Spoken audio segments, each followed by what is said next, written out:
ពាក់ព័ន្ធទៅលើថារឿងឆ្លោះគ្នាបន្តិចបន្តួចវាតែងតែមានដែរពេលខ្លះគាត់និយាយសម្ដីមួយចំនួនដែលវាទើសទៅជារបស់យើងគាត់ចាក់ចោចអីមកបន្តិចបន្តួចឬក៏គាត់បង្កើតបាក់ពួក gossip យើងឬក៏និយាយដើមយើងតិចតួចវាតែងតែមានដែរប៉ុន្តែយើងសួរថាអញ្ចឹងនៅពេលដែលយើងយកចិត្តទុកដាក់ទៅស្ដាប់លើវាអញ្ចឹងវាជាអត្តពលដល់ទិន្នផលការងារយើងឬក៏អត់យើងត្រូវរៀនចាប់ដើមពិចារណាយើងត្រូវយល់ថាតើយើងអាចរំលងវាបានអត់បើវានៅតែជាអត្តពលដល់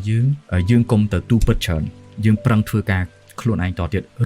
រៀន ignore មានន័យថារៀនកុំខ្វល់ជាមួយអាសម្ដីឈួតអស់ហ្នឹងតើឲ្យចូលទៅជាប៉ះពាល់ស្ទេអារម្មណ៍យើងធ្វើការងារអត់ល្អអញ្ចឹងកុំឲ្យវាចូលដល់ទៅជារបស់យើងវាធ្វើឲ្យប៉ះពាល់ស្ទេអារម្មណ៍របស់យើងអញ្ចឹងយើងធ្វើការងារអត់ល្អអញ្ចឹងយើងរៀនបတ်រៀនទប់ខ្ញុំនិយាយមែនណាមិនខ្វះពេលដែលខ្ញុំដើរទៅខាងក្រៅមានមនុស្សខ្លះគាត់ឃើញសបកកាយខ្ញុំគាត់ឌីលខ្ញុំតែហ្មងប៉ុន្តែខ្ញុំគិតថាអូខេអត់មានពាក់ព័ន្ធខ្ញុំបងខ្ញុំមិនមែនចោលអញ្ចឹងណាប៉ុន្តែគេថាអាចោលអាមុខដូចចោលឧទាហរណ៍ទីមួយឈ្មោះខ្ញុំមិនមែនចោលទេអញ្ចឹងខ្ញុំអត់ត្រូវមានខ្លួនទៅទទួលថាអញចោលដឹងគេហៅអញអត់ទេខ្ញុំអត់អាចទៅប្រតិកម្មអញ្ចឹងទេអញ្ចឹងបើសិនជាគេថាអាចោលវាមិនមែនជាឈ្មោះខ្ញុំអត់ត្រូវ respond ហើយខ្ញុំអត់ត្រូវឆ្លើយតបជាមួយនឹង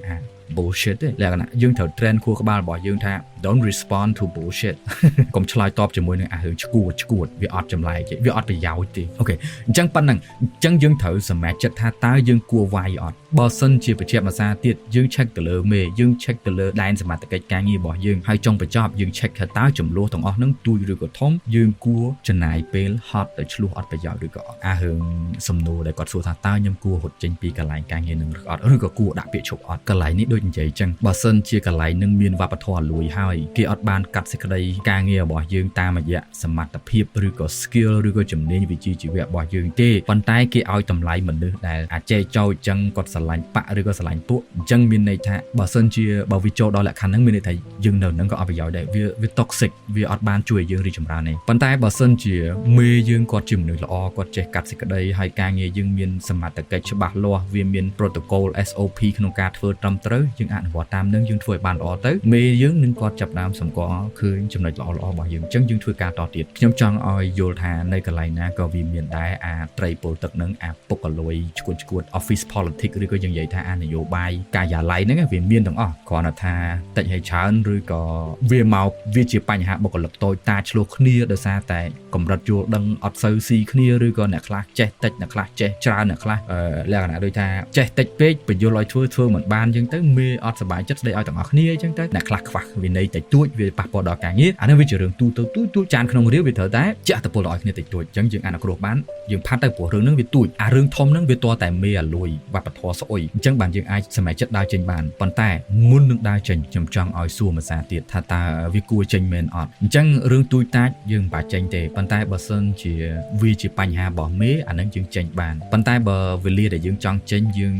ើងគិតថាខ្ញុំចេញទៅដើម្បីគេចពីបញ្ហាឈួតហ្នឹងយើងងើបពីអាកន្លែងហ្នឹងប៉ក់យើងទៅចូលអាកន្លែងឈួតមួយទៀតហ្មងអញ្ចឹងណាព្រោះកន្លែងណាក៏វាមានដែរអាឈួតលីតិចតួចហ្នឹងវាមានទាំងអស់យើងខាត់អត់បានទេហើយពិភពលោកវាមិនស្រស់បំព្រងទេវាអត់ដូចចិត្តយើងទេប៉ុន្តែយើងរៀនដោះស្រាយនឹងអាបញ្ហាហ្នឹងដោយខ្លួនឯងយើងក៏វាមាំទាំផ្លូវចិត្តដែរពេលដែលយើងអាចធ្វើអញ្ចឹងបានបើយើងសម្រេចចិត្តថាត្រូវតែចេញណាខ្ញុំចង់ឲ្យថ្លឹងមួយទៀតថា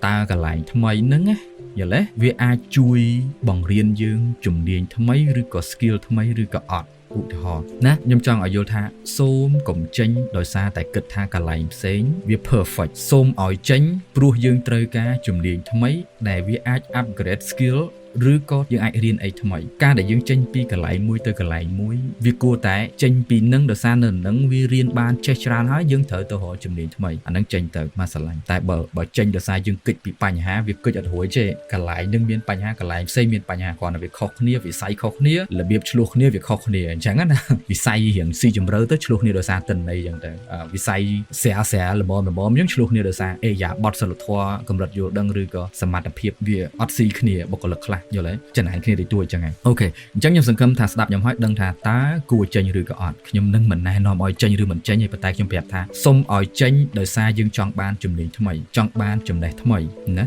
កុំចេញដោយសារតែយើងចង់កិច្ចបញ្ហានៅណាក៏មានដែរអញ្ចឹងវាអត់មានកន្លែង perfect 100% ទេអរគុណច្រើនរៀងវែងតិចស្មោះឬមិនស្មោះល្អឬមិនល្អពេលវេលាអត់អាចបញ្ជាក់បានទេខ្ញុំឃើញមានមនុស្សច្រើនមែនតើឲ្យតែចាប់ផ្ដើមសម្រាប់គ្នាច្រើនតែនិយាយថាស្គាល់គ្នាសិនទៅចាំខ្ញុំពាក្យមើលចិត្តគ្នា5ឆ្នាំសិនទៅចាំការដល់គ្នាធ្លាប់ឃើញមនុស្សហៀបការហើយលែងលះគ្នាអត់អ្នកខ្លះមើលចិត្តគ្នាដល់ទៅ5ឆ្នាំ10ឆ្នាំការហើយបានដល់1ឆ្នាំ2ឆ្នាំក៏សម្រេចចិត្តលែងលះគ្នាចំណុចហ្នឹងហើយដែលខ្ញុំចង់